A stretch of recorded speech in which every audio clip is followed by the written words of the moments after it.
Welcome to the Journey Podcast. I'm your host, Josh Valentin. And on this show, we capture some of the most incredible stories around the world. And today I have the privilege of being at the Florida Farm School here with farm mom herself, Miss Sarah Jones. Sarah, so happy to have you on the show. Thank you for having me. I'm so excited. We've never shot on a farm. I don't even remember the last time I've been on a farm. But you kind of gave a bunch of us the tour. You know, we've got my kids here, which is really cool. They're with the other kids, by the way. Yes. And just kind of learning. I think they're learning about pollination at the moment. But you have an incredible operation here, and I'm so excited for you to just kind of share with our audience, because for most of our audience, like, these are city folks, these are folks that live out in the suburbs, and they have no clue what this farm life really entails. And I thought that doing a podcast here would be incredible, because we can kind of get behind the scenes of the real, authentic truth about what farm life brings. But give us a little bit about yourself and a little bit about the Florida Farm School. Okay. So initially, I was a city girl. I was the girl that lived in the suburbs and the city and the beach girl and so forth. I didn't know what farm life entailed. I think for me, an ever-changing moment that is what is not often portrayed out on social media or what people think of as farm life is I was sitting under the barn one day milking goats. Crazy enough that I was milking goats to begin with, but I had no music on. It was a rough day, and I literally heard the trees and the leaves blowing in the trees and the birds singing, much like we do right now. And at 35, I couldn't tell you the last time I remembered stopping and being able to notice that living in the city. So for me, farm life it's not just having animals and having land or having your crops and your beef and your pork and your food. It's having peace. It's having the mindset and the ability to slow down enough to notice the little things that nature gives us, and to appreciate the quiet of what is almost forgotten in our country, I feel. Of course. Florida Farm School, as it's become, is exposing that little bit of treat to the community. We had a mom several years ago that we met at an event. That mom is still with us today. She's my right hand. She's a great friend to me, and she's a big piece of our farm. But she said, you know, you should consider doing homeschool.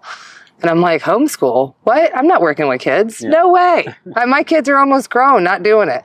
And again, that was another subject that I didn't have a lot of information or education on. So here I thought homeschool was sitting down with the kids and doing bookwork and teaching them all that good stuff. And it's not.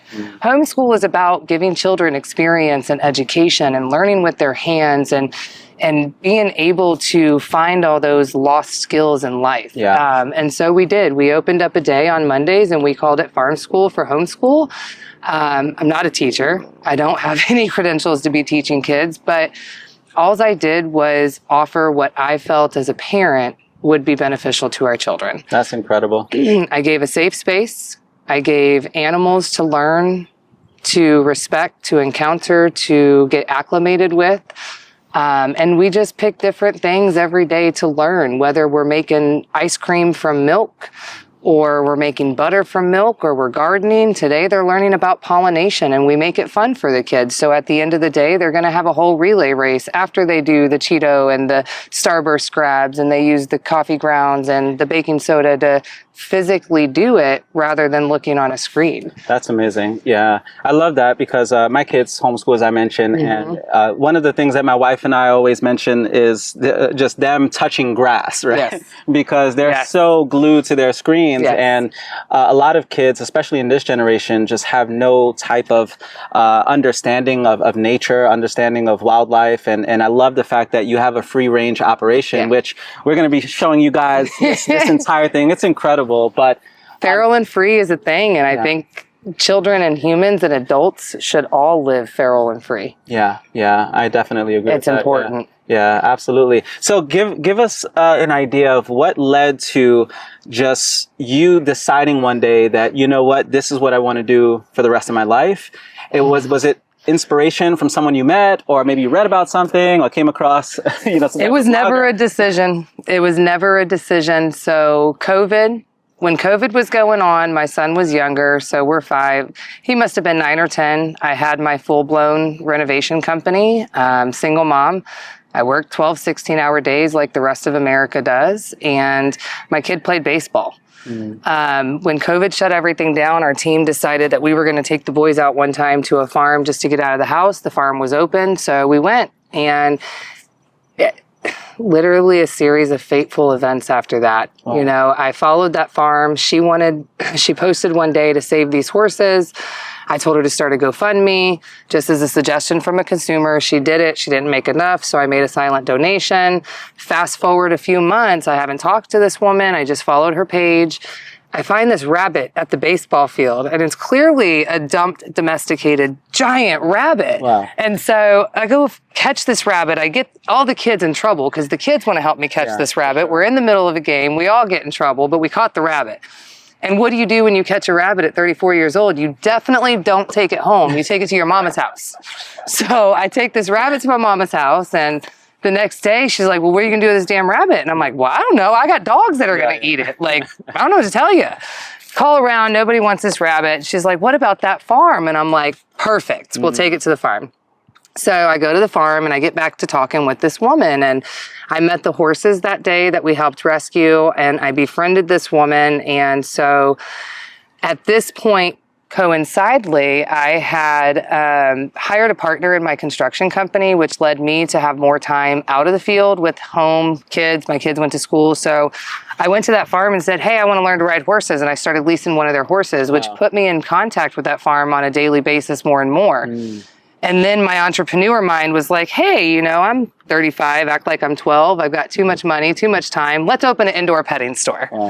And the county approved it. You know, they actually approved me putting livestock in a commercial building for petting purposes. Financially, on an entrepreneurship side, that was a no-brainer. So I rented the building, I got the GC, I pulled the permits, and I bought a ton of animals and housed them at her facility.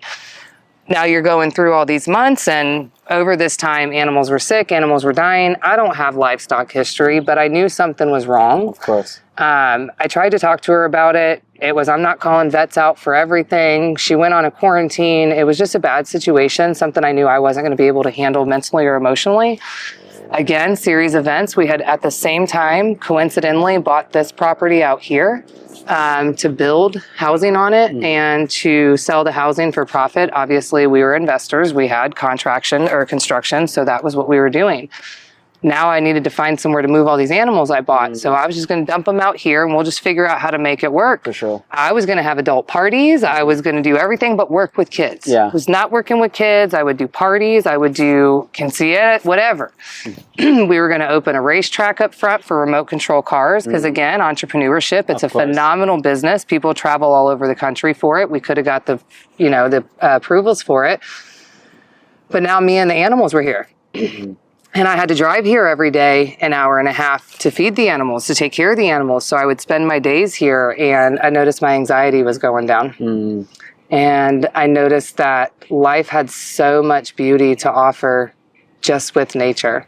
Take the animals out of it. The trees, the sunset, the peace, walking in the grass. I shut my business down. I sold my house, and I was here. I did it for me. In the beginning. For my mental health, for my peace, I've worked my kids' lives away. I look back, I don't have regrets as a parent, but I wish I did more with them. I wish I did more experimenting when they were younger. So when this place came along and I felt the peace that I felt mentally and emotionally, and I saw what it had to offer to others, that was when I knew I just didn't want to do construction anymore. Yeah, for sure. It's been 2 or 3 years now that we've done the single farm day, and I've tried everything. I've done parties. I was going to do burros. I've done, mobiles. We've done photography. We do camping, and I always get drawn back to the same thing. The kids. I love the kids. The same kids I said I wasn't going to work with and I didn't want nothing to do with because I was used to the kids that I was around in the city. And it's not nothing that's different that they're bad kids. It's just, it's a different lifestyle. Absolutely. They are in They're in a lifestyle that's full of chaos, from the traffic to the lights to the schoolrooms to everything. And that's what we as humans exert when we're in those bubbles. I did it as an adult. Yeah. I was constantly on edge. I was constantly anxiety. I was constantly, having temper tantrums as an adult until I got into nature. Wow. So over the last 2 years, it's very evident that I love the kids and that the school is what is good for the land. We kept the photography, we kept the camping, because the camping is what exposes this lifestyle to the people that don't have the opportunity elsewhere. Of course, yeah. You go to a lot of farms and you can pet the animals and you can feed them behind a fence, but you can't do what you do here. Yeah, My cows knock on your camper door. My donkeys scream at it for treats. If you have a picnic right here, they're stealing your lunchbox. Absolutely. Yeah, it's funny. As you're saying that, I heard they're creeping in. They're creeping in. Yeah. I love that. I love that. I think that's what makes your operation very unique. And you kind of gave me an idea, like it's really free range. I mean, the moment you come through the gate, it's like, close the gate. Close the gate, because they just may roam out. Let's take a look. Like, you ready to I walk? don't know where to start, but all right, let's go. I'll follow your lead. So one thing that I think is very intriguing, and we're going to start this way because this is exactly what I want to show. So how many people come in here and say, that bull is so cool and scary? And I say, why do you think it's a bull? Well, because it has horns. My next very question is every Texas Longhorn a bull? Because it's such a misconception that all cows have horns or bulls, and that's how much we are not educated in this country anymore. But this is a Longhorn. She's very much a female. She's very much gentle. I teach the kids and the families that, to pet a Longhorn, my Longhorns, we're going to stand behind her. If she throws her horns, she's not going to stab me. But if you're standing in front of her because of lack of knowledge, and you've got a kid standing here and she goes to get a fly, but the misconception is she's a bull. Of course. She's not a bull. And that to me is very powerful, that we have everybody, kids this big to adults this big, that think because it has horns, it's a bull. Where's our education of our history of agriculture and livestock? Yeah. Yeah, for sure. They go out to a field and they go to touch a cow without horns because they think it's a girl. That's probably the cow that's going to run them over because she's got a baby somewhere, and the females are nuts. Yeah. I'm curious, how do you go about even purchasing one of these? Like, is it like somewhere online, a one-stop shop? So just like Facebook has a marketplace, Facebook has livestock pages. Really? And we have livestock auctions. So the Longhorn, she's a registered Longhorn, which is the same thing as like a registered dog. If you've got a registered, English Bulldog, or you've got a registered Pit Bull, registered Rottweiler, Longhorns and cattle go the same way. It's just a purebred. So we won't typically find a registered Longhorn in our livestock auctions, but you go online and you put in Longhorn on Facebook, and there's a whole slew of them for sale. Got it. I do get a lot of my animals from the auctions. The auctions hold exotics. You can buy a lot of people don't know this, but you go in Tampa, there's probably 100 kangaroos in backyards in Tampa on a low number. Wow. Kangaroos. Yeah. There's kangaroos in Newport Richie sitting there right now, Amazing. Yeah. And you buy them at the livestock auction. Wow, that's incredible. Exotic livestock auction. So the intention are just to have them as pets, like, or do you intend on eating? No. So my Longhorns, they're my babies. I have just always had an infatuation with Longhorns coming from Texas. I think they're incredibly magnificent, beautiful animals between their coats and their horn pattern. To see that they're so incredibly docile and can be like this, she's purely pet. So she will breed for me, obviously, once a year to put not food on the table, but money on the table. It is food because it's their food. Of course. So if she breeds a baby a year, if I sell that baby for $1,000, the retrospect is that baby paid for her food for the year. Got it. Okay. Got it. So I don't make anything off of her. Yeah. But this is my payment. I come out with these guys every morning, every night. If I have a bad day, that's their payment, and they are all pure pets. For sure. Do I have animals on the property for food? Absolutely. Yeah. Our hogs are for food. I've got 2 cows out here that we're going to raise for food. I'm going to raise meat birds for food. I'm trying to take it slow so that we can get set up properly. That was a big mistake I made in the beginning was, you get a farm, you say yes to everything, and now I've got some heavy decisions I'm making. Of course. But Longhorns can be great meat. For me, they're just an ornamental pasture pet. Yeah. And her name is Reba McIntyre for redhead, strong, and beautiful. I love it. I love it. I also have a Winona out here, okay?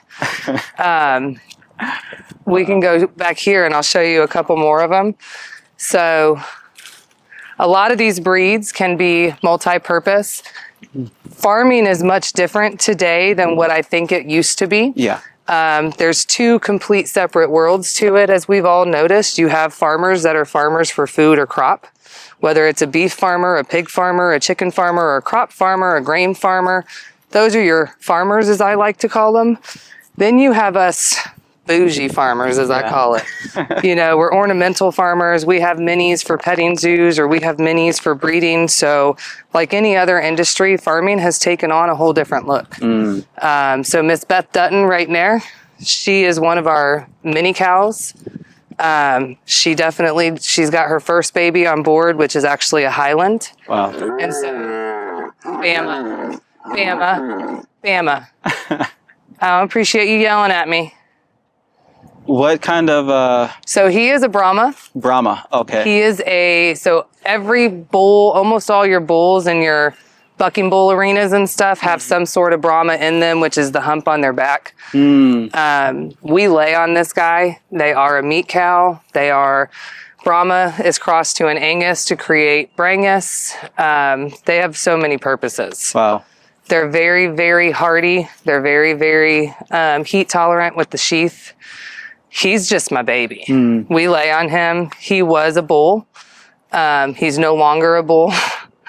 We did steer him later on because you wouldn't believe how agile these guys are. Yeah. You would think they need a running start, but they literally wow. up and over. Yeah. So when his bull tendencies started coming in, he started hopping fences, and it was either get rid of him or fix him. And fixing him doesn't always help it, but it did for my guy. He's just a big baby. So she's your typical Angus, which is a beef cow. We bought her for beef. She's actually going to be rehomed because I don't have beef land. And there he is. Okay. Boys will be boys. You cannot take it out of them. Hey, I don't care how young it is. Yeah. Welcome to the farm. Trey, I hope you got that, Trey. I love it. We talk about when it comes to income, like it's crazy how many people will watch cams for that kind of stuff. Yeah, for sure. It's insane. The donkeys are the worst. There's something else. But we are not your typical farmer again. Like most farmers will be like, why do you have so many different brands of cows or breeds of cows? They're my pets. Yeah. They all have a story. I love them. And they all have different uses, That's amazing. Every single animal here can be hugged. I'm curious about this tag, 22 FFS. So when this... Is that Florida Farm School? Or for fuck's sakes, Bama.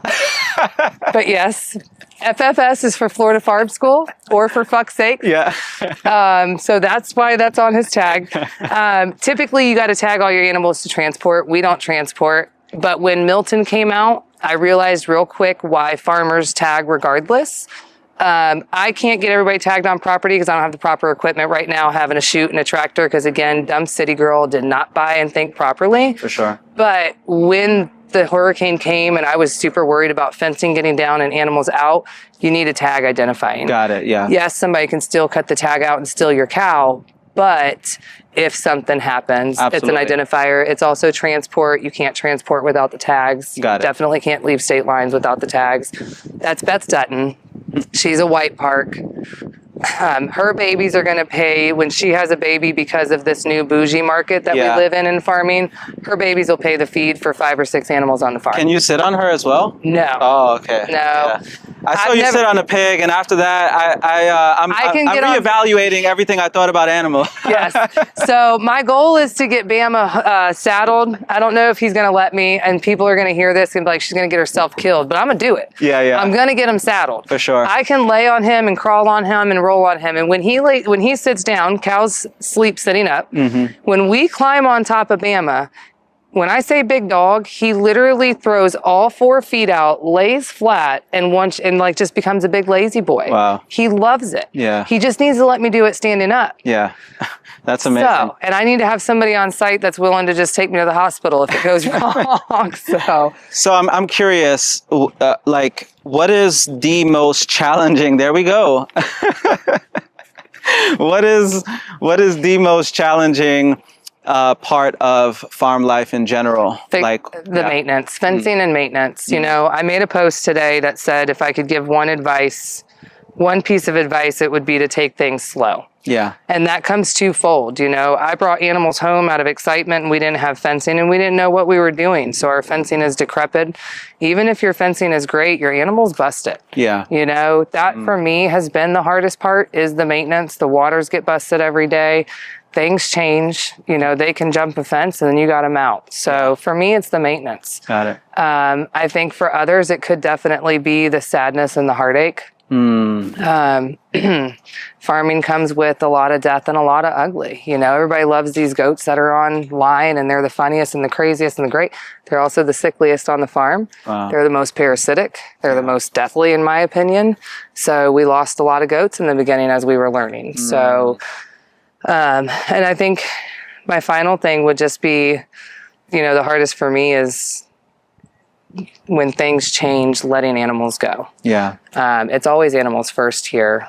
I don't have sanctuary land. I wish I had sanctuary land. Yeah. So letting the animals go to a better home is very difficult. You don't. What is considered sanctuary land? So? A lot more like 100 acres. Got it. Yeah, where you can keep everything that you want. But like, for example, I have a mule being picked up today and I'm going to be listing 2 donkeys for sale because I have 21 acres. I have 15 equine on that acre.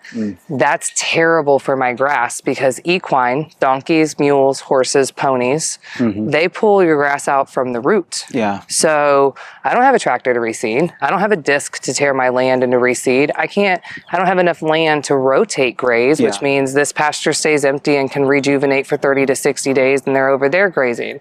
I've overburdened my land.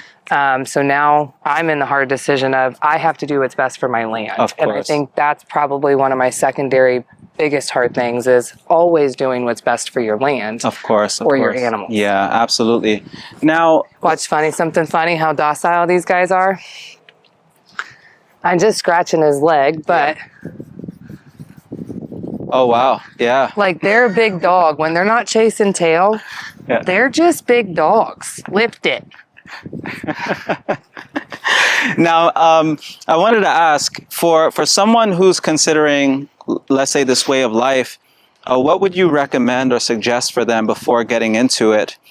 Because I'm sure, like, there are probably people who come here and maybe leave a bit inspired to possibly start their own operation. What would you recommend for someone? My first recommendation is visit other farms on a regular basis. Volunteer at farms that you can see what you like and what you enjoy. And I say that because what you like and what you enjoy may not be what you see on social media of what's been portrayed. Yeah. Everybody loves goats. I loved goats based on what I watched on social media, based on all the entertainment I saw. I now only have 2 out of 20 goats that I used to have. They're not as fun and exciting as they used to be. They don't show all the heads being stuck and how consistent it is. They don't show all the, the breeding and mating that you can't control because your bucks are crazy. They don't show all the sickness and all the disease and all the worming and all the maintenance. It's a job. So once I got the goats here, I loved them for so long, but I didn't enjoy it anymore. And to have everything with a purpose, if you're a hobby farm, you still have to have a purpose. Of course. Don't have animals just to have animals. Make a plan, have a purpose, and take it slow. Yeah.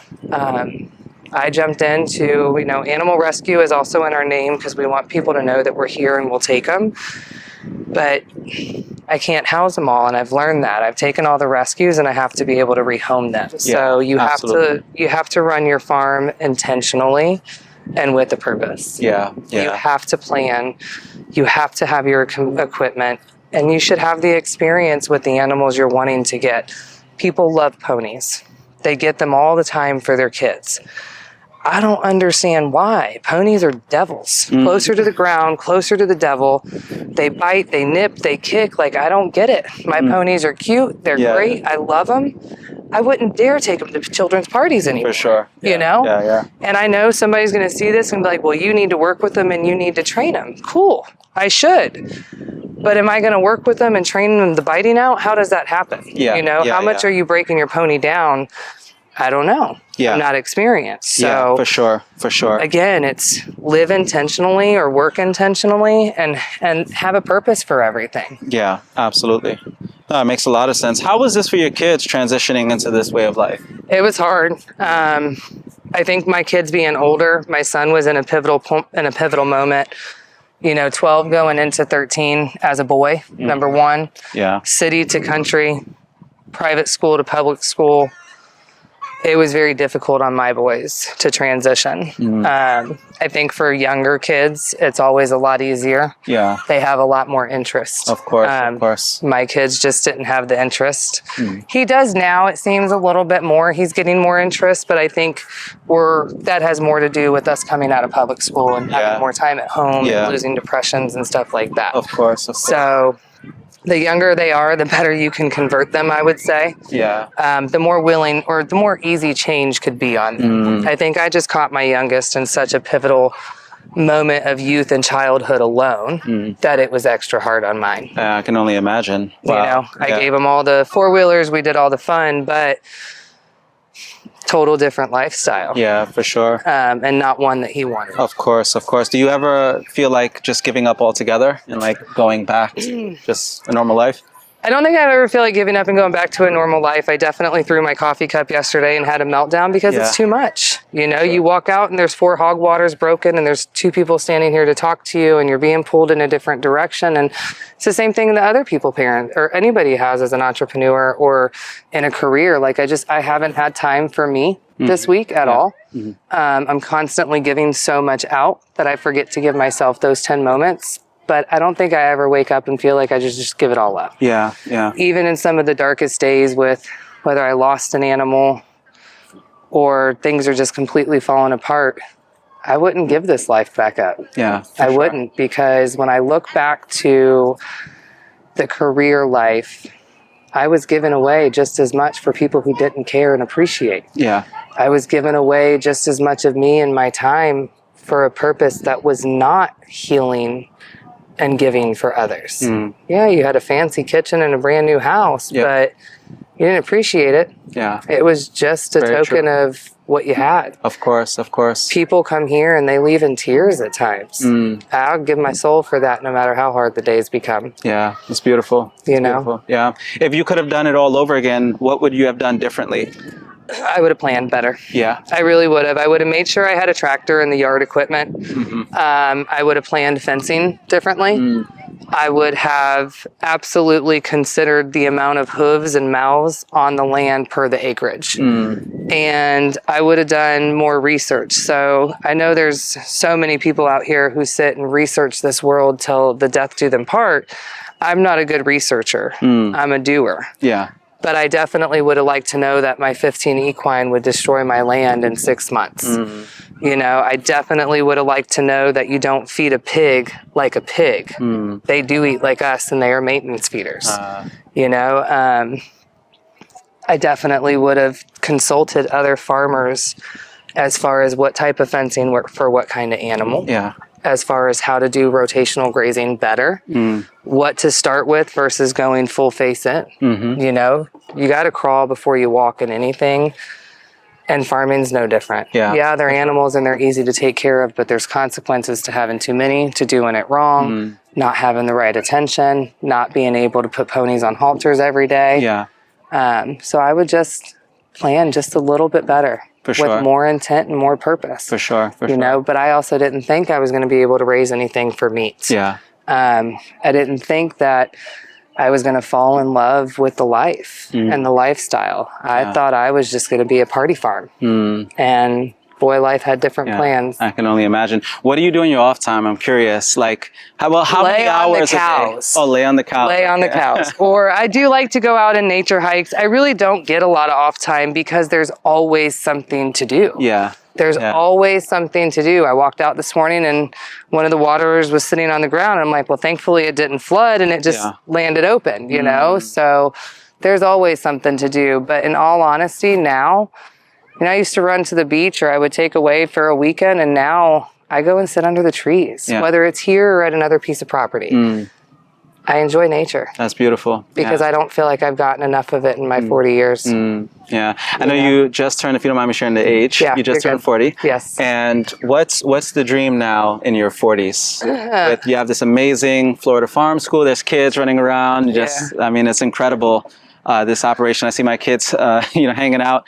But what's the vision long term? What's the dream for you now? Long term, I think it is to get more land and just to be fully sustainable living. And my community knows it. I'm not going to forever be here. I am very worried about the impeding growth on Dade City. And all of our surrounding. Florida's gotten extremely expensive to live. So for Sarah Jones, I think the future is maybe land up north with just more land and that real slow living. For sure. You know, I'm building this to where when I'm ready to go, I think somebody can buy it and keep it for the community. I love it. And we followed all county codes as far as that goes so that it could be an easy turnover. I love it. Then I would go and potentially start it again somewhere else. I love that. Yeah, that's amazing. I hope it takes off like wildfire. I really, really do. To see the moms with tears in their eyes at moments just to say thank you. Yeah. To see the moms come in here that have no community and now have a community. This is my future. It just may not be here in Dade City. That's beautiful. Yeah, I love that. If someone wants to come and experience this, how can they come? I mean, also, if you could just share a little bit about Dade City and what makes it unique. Dade City is a small town, man. It is, you're still small town, quaint living. It was such a shell shock to come out of our lifestyle, going out, getting done with work at 9 o'clock at night and going to get dinner. Ain't none of that shit around here. Yeah. Everything's closed at 7, 8 o'clock. They're closed on Sundays and Mondays, but they have the cutest little town downtown. There's boutiques, you know, you've got your bakeries, your restaurants. I love Dade City. They hold the doors for you. They say good morning. They say thank you. Yeah. How you doing? They still barter in Dade City. Nice. People are still willing to share crops and to barter for work. That's amazing. In order to have our experience, we do camping. We do allow people to rent campers of our own or to bring campers and tents of their own, depending on what type of experience they want. Awesome. You can reach us on Facebook or through our website at floridafarmschool.org. Amazing. Pretty much it. We're getting there on Instagram and TikTok, but you know, being the single manager of everything, I don't get to all the messages yet. For sure. And it is a cool experience. If you see, we've got logs all around. It's not that I don't want to pick it up, but we like to leave some of this stuff. We have splitters if somebody wants to experience splitting the logs. If they want to go pick their firewood, they can pick their firewood. So we try to leave the full rural experience. If they want to do chores with us, their kids can do chores with us. The barn house is the schoolhouse for during the day, but it's the rec center for the rest of the time. And guests roam as much as you and I are roaming. So we tell them what gates they can go in. They can typically go in the pony gates and all gates behind the barn. We just don't let them in with the big horses. And we have some cows out back that are under... We call it federal jail, but, you know, estrogen jail, federal jail, whichever one you want to call it. My jumpers are out back, so. I love it. So the best way to reach out would probably be like website, Instagram, or any social media platform. Any social media, Absolutely. Website at Florida Farm School is the best one. Everything's self-service on there as well. Yeah. Well, I appreciate it. And honestly, I have to give you your flowers because I would not be here if it wasn't for your sacrifice and your selflessness. And this has been really special for me, just even coming here and having my kids experience this. Definitely, I'll be back for sure in different capacity, even if it's to hang out. But this is incredible. And I wanted to ask you before we wrap up here, if there's anything that you would want to be remembered for, what would that be? If there's anything that I could be remembered for, oh man, that's a question. It would be for the inspiration. Yeah. The inspiration to live for your dreams. I can't tell you how many women and men come in here and say, one day Yeah. One day we'll be able to do that. Yeah. One day I'll be able to get out of my job. No, do it today. I love that. It's okay. It's Yeah. scary. But if I could be remembered for anything, it would be for inspiring somebody to take the chance. Take the chance and expose your kids to the farm. Take the chance and go camping in nature. Take the chance and quit your career and start over. I love that. Just take the chance. Have to drop the mic there. Beautiful. Thank you so much. Thank Sarah. you This so is much so for this good. opportunity. So good. So good. much Yeah. appreciate you. Absolutely. Absolutely. And there you have it, guys. I mean, another phenomenal episode here on the Journey podcast. And Sarah, this was just so truly special. And make sure you come pay the farm a visit. If you're ever in town, if you're ever in Florida, Dade City, Tampa area, make sure you pay her a visit. And also hop over to her social media. She shared all the tags and everything. So hop over there, drop a comment, drop a like, show her some love. And till next time, guys, take care.